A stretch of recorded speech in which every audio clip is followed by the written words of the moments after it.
What would you do if your own sister called you a disgrace while standing in the company you built from scratch? My name is Bianca Renard, and for the past 10 years, I lived like I didn't exist. No social media, no birthday calls, no family barbecues, just silence. Not because I did something wrong, but because I was convinced by the people I loved most that I was the problem, that I was a disgrace. And that word disgrace didn't come from a stranger. It came from my sister Malene.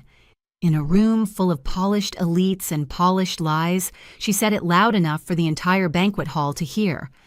I don't know why she's even here. She's an embarrassment, a walking failure. She stood there smug in her designer navy blazer, champagne flute in hand, surrounded by people applauding her success. She didn't recognize me. Not with the weight I'd shed, not with the sharp gray dress, not with the name tag that read simply, consultant. To her, I was nobody. Just another face at the back of the room, and honestly, I was fine letting her believe that. But fate. Fate had other plans. Just as the closing speaker stepped on stage, a CEO known more for numbers than names, he paused mid-sentence. His eyes locked with mine from across the crowd. Then slowly, deliberately, he spoke into the mic. Ladies and gentlemen, before we end tonight, I want to acknowledge someone very special. The original founder, the reason this company exists today, Miss Bianca Renard. The room froze. Silverware clinked against porcelain, mouths parted, heads turned, and Malene. She went pale. I didn't move. I didn't smile. I didn't need to. Because the truth was finally speaking louder than their lies. But to understand what really happened, you have to go back to where it all began, before the titles, before the betrayal, back to when I was just a woman in a garage with an idea no one believed in, and the real betrayal hadn't even happened yet. Back in 2009, I wasn't trying to build a company. I was trying to build a solution. I was 31, burned out from a decade in environmental consulting, watching corporations pump toxic waste behind closed doors while slapping green stickers on their websites. The hypocrisy made me sick, so I left. I rented a drafty garage in Silver Lake, bought 2 folding desks off Craigslist, and hired a couple of interns who believed in idealism over paychecks. We built prototype after prototype smart sensors that could monitor and reduce industrial waste in real time. I called it verdance, a mix of verdant and conscience. Idealistic, maybe, but it was mine. I lived off instant ramen, slept on the concrete floor, took out loans under my name, sacrificed every safety net I had. But the mission kept me breathing. My boyfriend at the time, Ethan, joined as CTO, smart, charismatic, said all the right things, and for a while, it worked. One client led to 3. A Green Tech Award landed us a glowing profile in Fast Company. Suddenly, we had buzz. But buzz attracts money, and money changes everything. When we signed our Series B funding, I still remember how the pen felt in my hand. I had just enough equity left to stay involved, but no longer the majority. It's temporary dilution, Ethan assured me. We'll regain control once we go public. I believed him. But that was the moment I unknowingly handed them the knife. Within 6 months, Ethan wasn't just charming me. He was charming the board, whispering about founder burnout, evolving leadership. I was pushed into a transition role. By the end of the year, I was gone. My name scrubbed from the website, my email deleted overnight. When I walked past the very building I helped design, the security guard stopped me like I was some random passerby. I had built the walls, but now I wasn't even allowed through the door. And when I came home to my family, devastated, exhausted, destroyed, they didn't fight for me. My mother stirred her tea and said, "Maybe it's for the best. You were always a little overambitious." Overambitious. That's what they called it when I refused to marry Ethan just to keep my seat on the board. That's what they called it when I cried alone on the kitchen floor. And Malene.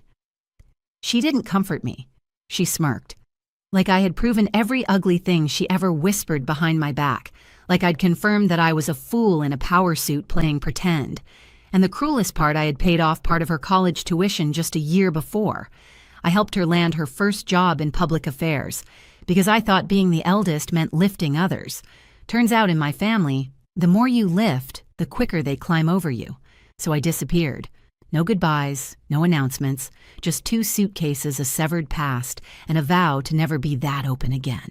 But you can only stay hidden so long before the ghosts of your own story come knocking. I left with 4 figures in my bank account, and even less in my spirit.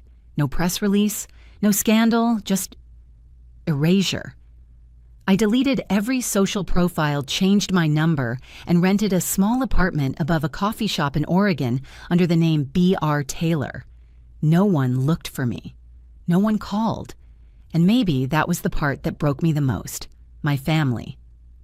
They carried on like I never existed.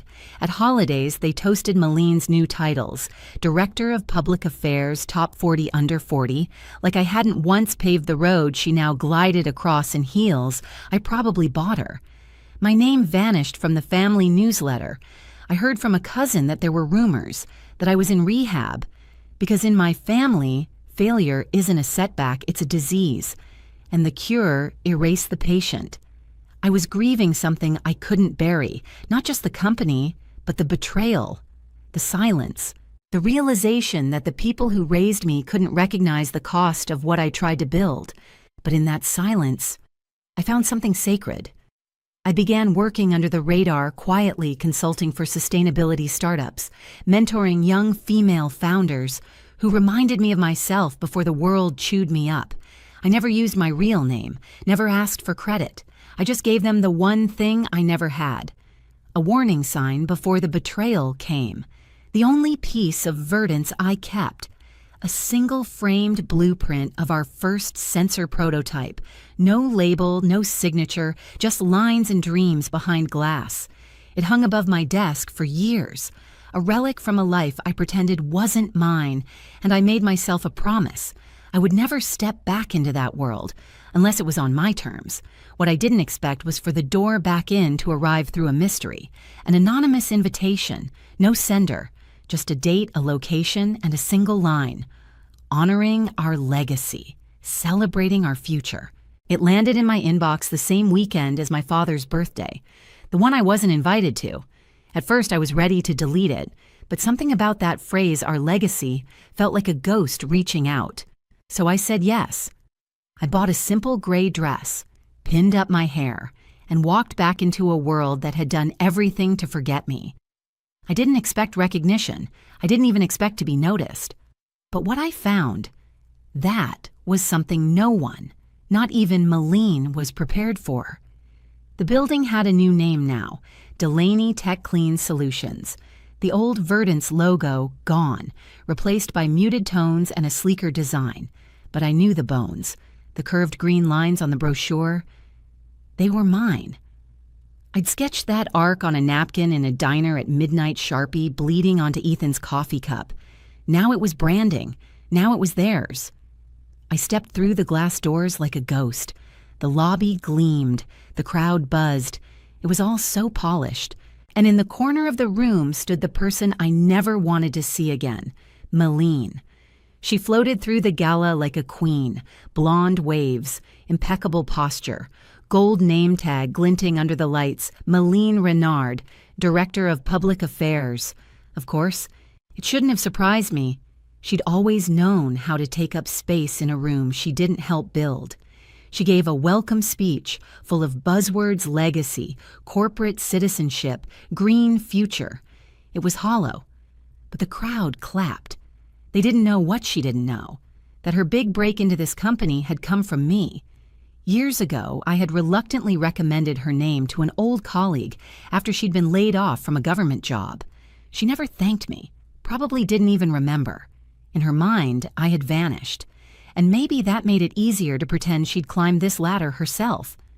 I stayed in the back, just another middle-aged consultant with a name no one remembered, until I asked a question. Not with my voice, but anonymously through the event app. It was technical precise. The kind of question only someone who had built the entire system from scratch could even think to ask. During a panel on sustainable infrastructure, the moderator read it aloud. Malene squinted. That's A very specific question, she said, her voice tightening. Not sure anyone here would frame it that way. Then she laughed. Sounds like someone's been digging through our old files. The audience chuckled politely. I didn't. Later, I stepped out onto the terrace for some air, and I felt her before I saw her. Malene approached Wineglass in hand, head tilted. "Do I know you?" she asked. I turned slightly. "I don't think so." She looked me over slowly. "Strange. You look familiar, like someone I used to know, back when my family was falling apart." Then she smirked. "Are you one of those consultants who think they know more than the people running the show?" I didn't answer. "People like you are a dime a dozen," she said. "Honestly, if you're trying to impress someone, it's not working." She stepped closer, voice lowering to a whisper. "You look like someone my sister used to hang around. Total disgrace, wasted potential, self-important emotional wreck." I met her gaze. "You don't say." And just then, a voice behind her cleared their throat. "Malene." We both turned. It was Mr. Delaney, the CEO. His expression was unreadable, but his eyes were locked on me. "I think it's time you reintroduced yourself," he said. Malene turned to him, smile twitching. "Oh, I didn't know you were out here." He nodded once, then said clear as crystal, "Bianca, you came." Her face cracked. "Did you just say Bianca?" she asked. Her voice climbed just a little too high. "Bianca Renard." I gave her the smallest smile. "Hi, Malene. It's been a while." She froze. You could see the math happening behind her eyes. My age, the timing, the scandal, the whispered rumors. Her fingers tightened around the stem of her wine glass like it was the only thing keeping her upright. "I didn't recognize you," she muttered. "I gathered," I said. Mr. Delaney folded his hands calmly behind his back. "I had hoped you two might run into each other," he said, "though perhaps not exactly like this." "Oh, we've spoken," I said, "just not formally." Malene blinked, trying to recover. "We didn't know you'd be here," she said. "I didn't either," I replied. "But your company's invitation was hard to resist. Something about honoring legacy." Her mouth opened, then shut. Panic flickered behind her mascara. Not guilt, Malene never really did guilt, but fear. Fear of being exposed. Fear of what people would say if they knew the woman she just humiliated was the one who made her career possible. She tried to regroup. "Well, this is surprising. We didn't know where you'd gone. We thought you were, traveling. In transition. You mean the rumors you let float around while never once picking up the phone?" Her face hardened. "I was busy," she snapped, "and you weren't exactly easy to find." "I didn't disappear," I said. "I was erased." Even Mr. Delaney tilted his head. That word echoed like thunder over the terrace. Erased, and the past she tried to bury. It was about to stand center stage. There was a long silence after I said it. I was erased. Even Malene blinked. She wasn't used to hearing me speak that clearly, that calmly. She regrouped. "Well, regardless of the past," she said tightly, "tonight's about the future. We're proud of where the company is going." I nodded slowly. I am too, especially since I remember where it started. That one landed. The mask slipped. Her eyes flicked toward the glass doors of the ballroom as if someone might rescue her. But no one was coming. She leaned in, her voice low and biting. "What are you doing here, Bianca, trying to make some kind of scene?" I shook my head. "I didn't come to be seen. I came to remember. That used to be allowed." She scoffed. "This isn't your playground anymore. You left. You failed. You can't just walk in and expect applause." I looked her in the eye. "I'm not here for applause." And then, as if summoned by the universe itself, a young intern approached Mr. Delaney and whispered something. He nodded, then turned to both of us. "We're about to start the closing ceremony. I'd like you both to come in." Malene lit up a little too fast. "Of course. I'm actually presenting the closing remarks." He smiled politely, then turned to me. "Bianca, would you sit near the front? We have a seat reserved." Malene flinched. Not visibly, but I felt it. "Reserved," she echoed. "She's our guest of honor," Mr. Delaney said simply. She didn't respond. She couldn't. Inside the hall, the lights dimmed. Music faded. Attendees settled into their chairs like school kids before an announcement. Malene stood near the stage, flipping through her cue cards with fingers that trembled just slightly. Mr. Delaney took the mic. His speech started as expected, thanking partners, acknowledging growth, painting the company's future in optimistic brushstrokes. And then he paused. "There's one more thing before we close tonight," he said, voice steady. "Something we owe both our future and our past." All eyes turned to the stage, then to me. He didn't rush. He let the silence stretch just long enough for every person in the room to lean in. "In this room tonight," he said, "is a woman most of you don't know. But you should, because you wouldn't be sitting here without her. I didn't move, but inside I was vibrating. Before I was CEO," he continued, "I was just an engineer with a clipboard. And the woman who gave me my first shot, who saw something in me when I didn't even see it in myself, was her." He turned fully toward me. "Miss Bianca Renard." The room erupted in sound, but not immediately.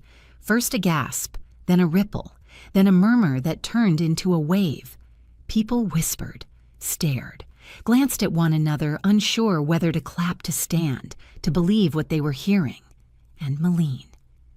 She stood frozen near the podium, her expression cracking piece by piece. She looked like someone who just realized the ground beneath her wasn't solid. Mr. Delaney kept going calm, certain, resolute. "Years ago, Bianca founded a company called Verdance. No money, no safety net. Just a blueprint, a belief, and a refusal to compromise. This company, though it's changed names, hands, and logos, is standing here today because of her." A long pause. "Some of you may not know that story. That's not your fault. Sometimes history is rewritten. Not by the victors, but by the ones afraid of the truth." He glanced briefly toward the front row. Malene didn't move. I sat perfectly still, not out of fear, but because that kind of stillness only comes when someone finally speaks a truth you carried alone for years. She didn't ask to be honored. She didn't even tell me she'd be here. But when I saw her name on the guest list, I knew we had a choice: to continue pretending or to start remembering. Then he turned to the crowd. "So I ask you now to stand, to offer your thanks to the woman who gave this company its first breath." The first person to rise was in the back, then another, then 5. Then the entire room rose to their feet. The applause was slow, uncertain, but then it rolled like thunder. I didn't rise. I didn't wave. I just sat there, still composed, as the sound washed over the ache that had lived in my chest for a decade. It didn't erase what they did. It didn't erase who they forgot. But it validated the one thing they couldn't take: the truth. Mr. Delaney held out his hand. "Bianca, would you join me for a moment?" I walked to the stage slowly. Malene stepped aside, her cue card still in hand, her mouth slightly open, but no words came. I took the mic, scanned the room. "Thank you. I won't take your time because this moment isn't about reclaiming anything. I didn't come tonight expecting to speak. I didn't even come expecting to be seen. But I'm grateful. Not for the applause, but for the acknowledgement that the things we build, even if taken from us, still matter." A breath. There was a time I thought walking away meant I failed. That being erased meant I wasn't worthy. But the truth is, I didn't fail. I walked to protect what I believed in. And I stand here now, not because I need redemption, but because I never needed to apologize in the first place. Silence. Then applause again. Not loud, not wild, but reverent. I handed the mic back, nodded, and stepped down. Malene didn't look at me. She couldn't. I didn't stay for dessert. Not out of bitterness, not out of pride, but because I didn't need anything else. Not the whispers, not the stares, not even her apology, which ironically came 3 days later. Just a text, short, blunt. I didn't know. "I'm sorry." I stared at it for a long time. I thought I might feel satisfaction, or maybe pain, but all I felt was done. I didn't respond, because sometimes the cleanest answer is silence. Sometimes the deepest healing is letting go. Not with fury, not with fire, but with grace. And that, more than anything, was my closure. I returned home to Oregon the next morning. The blueprint I once kept framed on my wall, I took it down, not to throw it away, but to put it away. Not because I was ashamed, but because I no longer needed a reminder of who I was. I already knew. I still consult. I still mentor. I still help young women walk into boardrooms with open hearts and clear eyes, like I once did before I knew how sharp betrayal could be. But now I walk in too, not as a ghost, not as a cautionary tale, but as someone who survived the erasure and came back whole. Here's what I've learned. You can strip a name off a building, but you can't unbuild what someone gave their soul to create. And sometimes the most complete revenge isn't shouting louder. It's simply being undeniable. Have you ever been dismissed, erased, or underestimated by your own family? Tell your story in the comments below. We read every single one. If this story hit home for you, like the video, subscribe for more high-stakes family betrayals and hidden triumphs. Share this with someone who needs to know you are not invisible. And remember, silence isn't weakness. Sometimes it's power waiting to speak.